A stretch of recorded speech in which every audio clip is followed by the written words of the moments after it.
په ژوند کې نا ویل زده کا، یعنی انکار کول زده کا، کنه نو خلک به ټول عمر ستانه پیدې اخلي. ډیر خلک د دې لپاره پریشان وي چې هر څوک خوشاله وساتي، هر خبرې ته ها وایي، هر کار مني، یوازې د دې لپاره چې خلک په خپه نشي. خو حقیقت دا دی چې د کم وخت پورې ته هر خبرې ته ها وایي، خلک به تا ته ښه انسان وایي، شریف انسان به درته وایي. خو کوم ورځ چې ته نه وایي، هغه خلک به وایي ته بدل شوی، ته نه یې بدل شوی. خلک ستا د خاموشۍ عادت شوي دي. د هر چا د خوشالولو په چکر کې انسان خپل ځان هیر کی، خپل ارمانونه، خپل خواهشونه او خپل سکون قربان کی. خلک به درسره د هغه وخت پورې درسره وي تر کومه چې ته د هغو په کار راځي. کوم ورځ چې ته د خپل ځان دپاره فکر وکړې او ووایې دا کار زه نشم کولی یا دا زما دپاره سمه خبره نه ده، نو هغه ورځ به خلک وایي ته بدل شوی یې.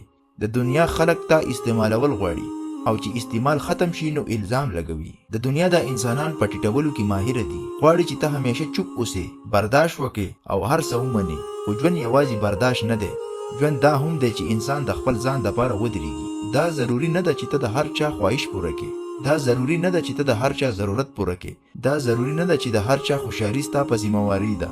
کله کله د خپل عزت، د خپل سکون او د خپل خوشحالۍ دپاره نا ویل ډېر ضروري دي. نا ویل بد اخلاقي نه ده، نا ویل خودغرضي نه ده، بلکې دا د خپل ځان قدر دی. کله چې ته د خپل ځان دپاره ودرېږي، ځینې خلک به درنه لاړ شي، خو باور وکړه همهغه خلک به لرې شي چې تا ته یې ضرورت و، محبت نه و. او آخر کې دا خبره یاده وساته، چا چې خپل ځان ته عزت ورکو، دنیا به هغې ته عزت ورکړي. کله کله د خپل ځان دپاره ژوند کول تر ټولو لوی همت وي.